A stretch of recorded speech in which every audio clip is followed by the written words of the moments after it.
Okay, now I'm gonna show you what are in my hospital bags.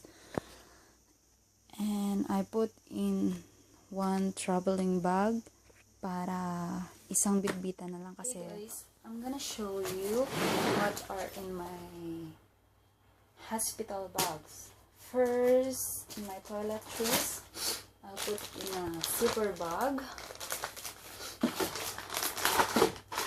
I have two toothbrush for me and for my husband. I have here toothpaste,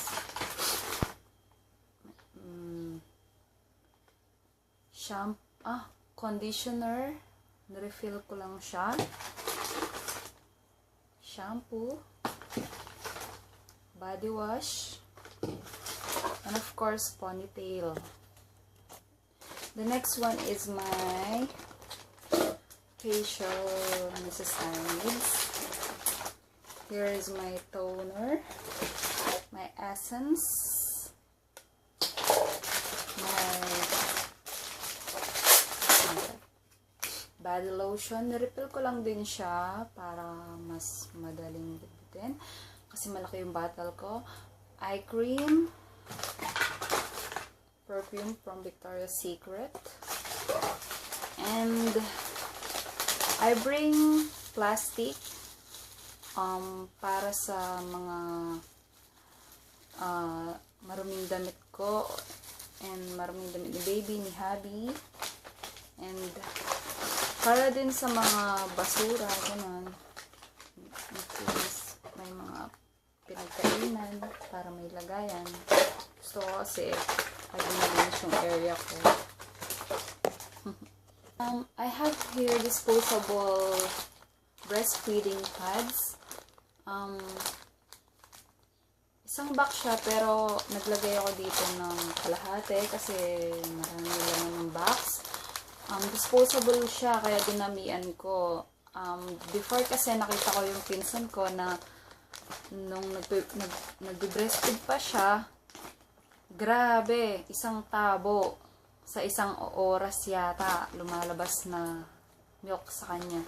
Kaya I decided to bring a lot of pads kasi hindi naman lahat binibigay ng hospital. So, ayun. I have monopad para in case na may mga visitors, picture, ganyan.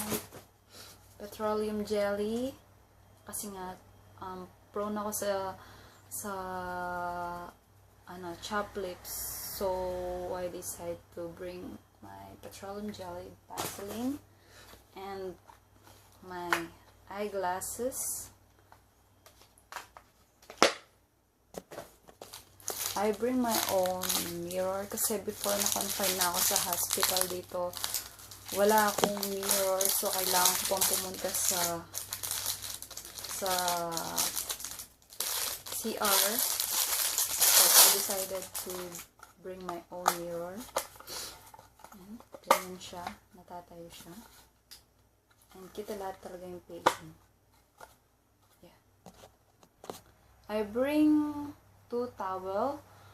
Nagbibigay naman sila sa hospital, so hindi ko na ipagdadala yung hubby ko. Yan. Tapos, for my coming home clothes, pajamas, facial tissue. Hindi ako gumagamit ng towel sa mukha ko kasi sensitive ako at madali ang magka-pimple. So, ginagamit ko is facial tissue. Disposable, hindi kailangan labhan. Clothes for my breastfeeding. Manipis lang siya, cotton, and madali siyang ibaba. Socks, panties, bras, clothes ni hubby. Okay, let's get my baby boy clothes.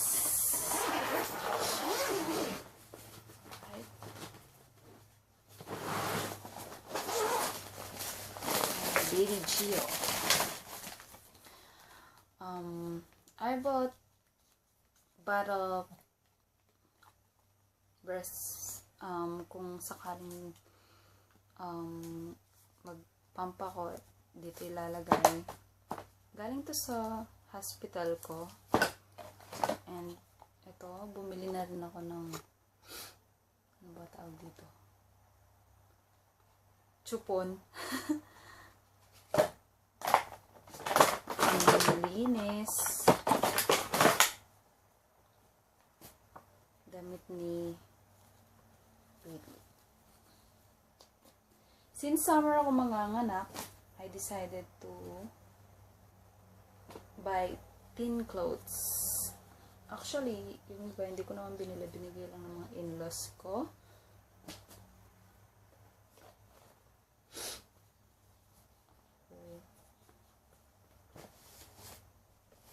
And towel.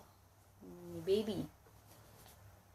I bought 2 towels. And ito nga. Nail scissor. Socks.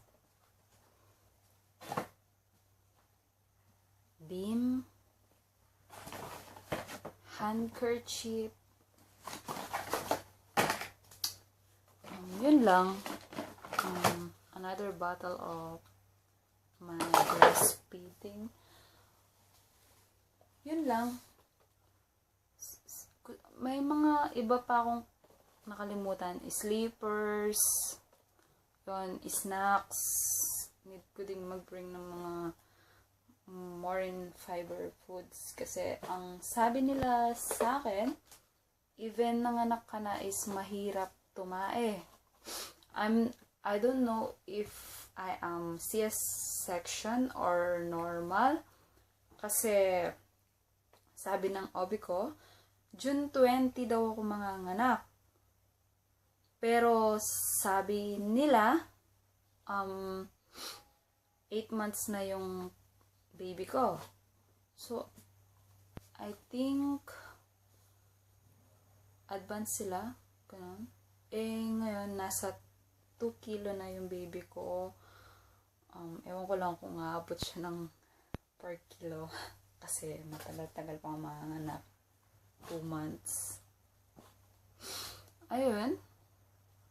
And sana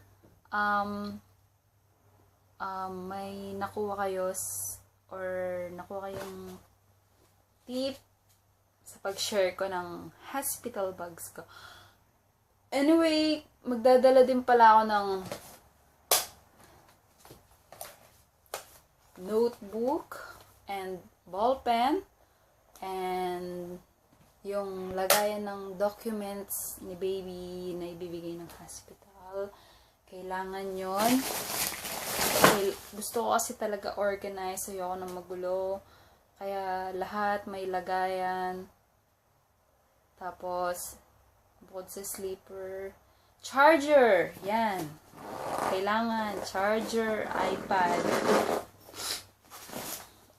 Nilagyan ko na ng space yung iPad ko. Tsaka yung mga camera. Kailangan ko ng iPad. Why? Kasi nakakainip talaga sa hospital. Promise. Boring. Before kasi na-confine na ako dito. Grabe. Maiinip ka talaga kahit may TV, kahit may kausap ka. Tapos, headset.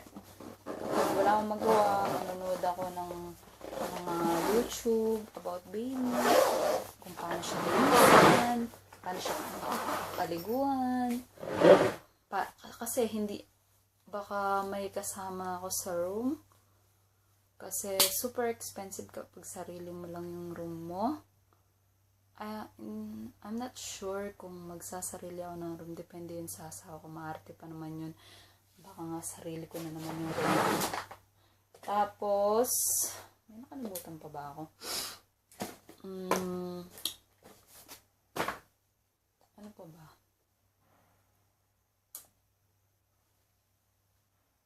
Wala na. Yun lang. prepared na lahat. Yung notebook ko na lang sa hospital. Yan, hindi rin pwede makalimutan. Need ko na lang bumili ng sanitary pads for pregnant. Kasi sa hospital, ang sabi sa akin ng friend ko is limited lang yung stuff na bibigay nila. So, much better to bring your own sanitary pads kasi mas mahal daw sa hospital. Lahat, of course, lahat yon may bayad. So, mas mainam na yung magdala ka na lang. Diba? Para in case na maubusan ka, no need to buy in hospital kasi ang mahal. Super expensive dito sa Korea. Ayun. Yun lang. Sana nag-enjoy kayo sa channel ko and don't forget to subscribe. Thank you. Bye. Guys, ipapakita ko lang sa inyo yung gamit kong traveling bag. Eto siya. Yan, nandyan na lahat. So, kayo, kung gusto nyo lang, pwede rin maliit na bag lang kasi malayo kami sa hospital. So, I decided to use traveling bag. Kaya, what we call this? Kaya, ito na lang ginamit ko. Sinasabi rin ni Abby, much better to para ilalagay na lang siya sa compartment ng sasakyan. Kasi nga, ang bahay namin, from hospital, house to hospital, mga 35 minutes.